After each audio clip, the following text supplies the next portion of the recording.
everyone, welcome to the Mufasa book reading. My name is Julia, and we are still reading from Dr. Sunny Stout-Rostron's book titled Business Coaching, Wisdom and Practice. Enjoy. Today we're moving on to the seventh chapter. The seventh chapter is titled Competences in Business Coaching. This chapter is by Marty Janse van Rensburg. Our chief want in life is somebody who shall make us do what we can. Why do we need competences in business coaching? How do we know what the relevant skills and competences should be? How should these be measured? This chapter outlines the competence frameworks developed by various coaching organizations in an effort to promote professionalism within the industry, focusing their general approach and structure, and on how the defined competences are benchmarked.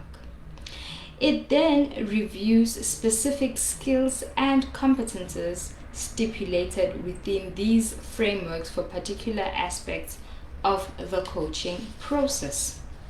Why skills and competences? Being explicit about competences gives an identified path for progression as a coach, and so can reduce any response amongst aspiring coaches that in the distribution of client work smoke and mirrors are the governing factor. Defined and benchmarked skills and competences serve a dual purpose.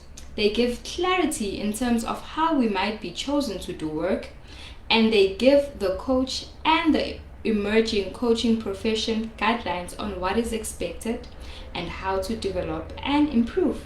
However, as a coach is at this stage very much a self-regulated industry, coaching skills are rarely measured or assessed using valid and reliable assessment tools. In general, skills and competence are defined by coaching association as part of a philosophy or as a means to an end or a goal.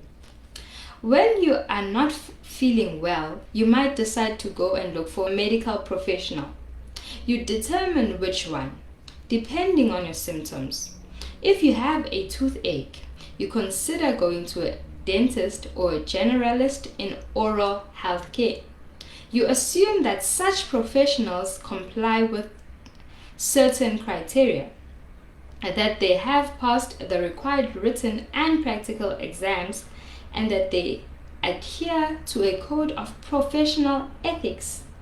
You expect that they were assessed to ensure that they have the required skills and competence to do the job before they opened up shop. There are currently no such barriers to entry for coaching. Chapter 2 outlined how coaching emerged and progressed. For coaching to progress further from an emerging discipline to a full-fledged profession will require the definition of specific skills and competences as part of a theoretically sound and empirically verified body of knowledge.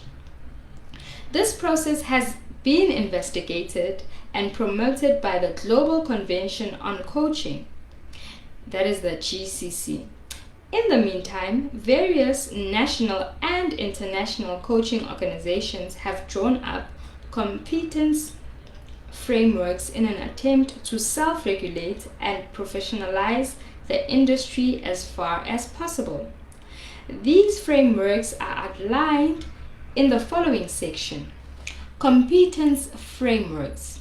This section outlines the structures and general approaches of competence frameworks developed by the following international and national associations for coaches.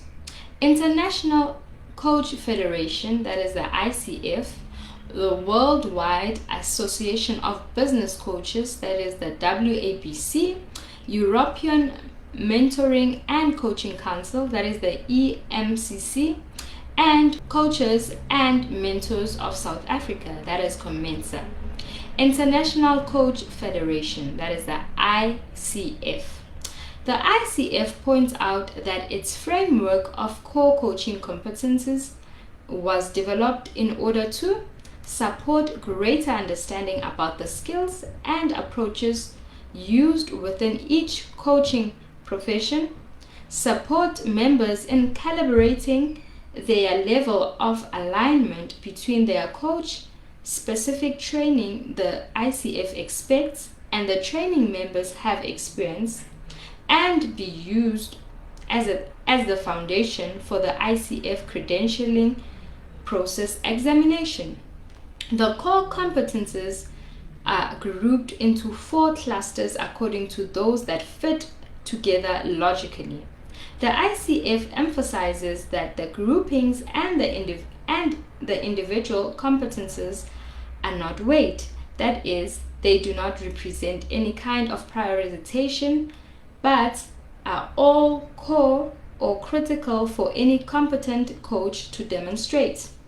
The ICF has definitions and related behaviors for each competency, distinguishing between behaviors that should always be present and visible and those that are called for only in certain coaching situations. The 11 competencies that are listed below in their 4 groupings with related behaviors omitted for the sake of clarity. A. Setting foundation. The first one is meeting ethical guidelines and professional standards. The second one being establishing the coaching agreement. B. Co-creating the relationship. Moving on to the third, establishing trust and intimacy with the client. The fourth is coaching presence. C. Communicating effectively. The fifth is active listening. The sixth, powerful questioning. The seventh, direct communication. D. Facilitating learning and results. The eighth being creating awareness. Ninth, designing actions. The 10th is planning and goal setting.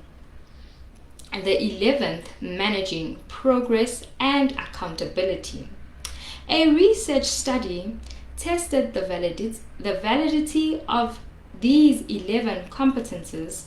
Griffiths and Campbell interviewed 5 ICF certified master coaches and 9 of their clients to find that some competences were well supported and others not.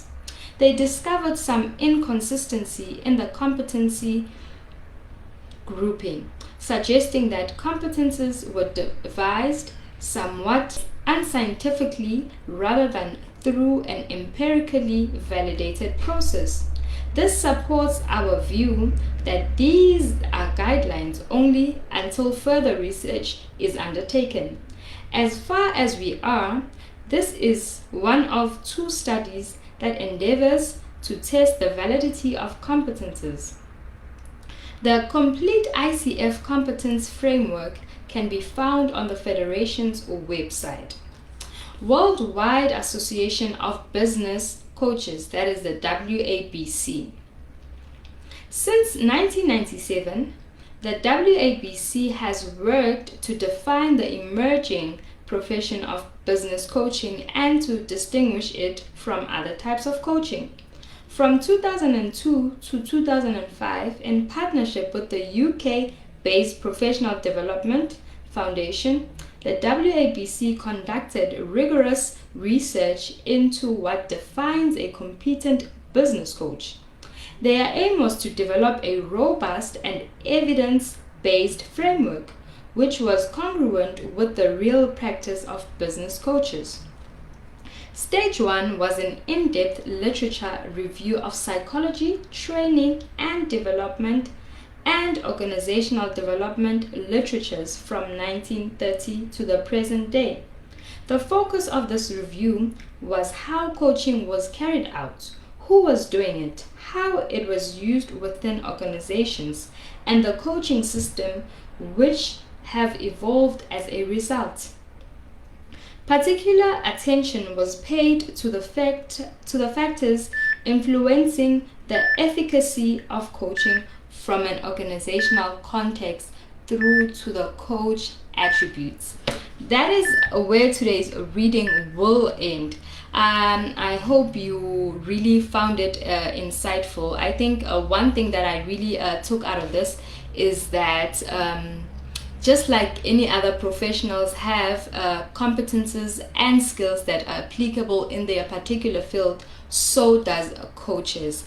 However, the different coaching associations have different structures and general approaches of competence frameworks. So if you aspire to be a coach, this book will really be insightful for you, because it really simplifies the coaching process really easy, and you can be able to learn more. Thank you so much for joining me today. This video will be available on YouTube as well as on our Facebook pages. Thank you so much for joining me. Bye.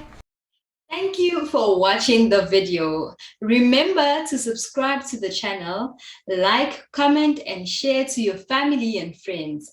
Bye.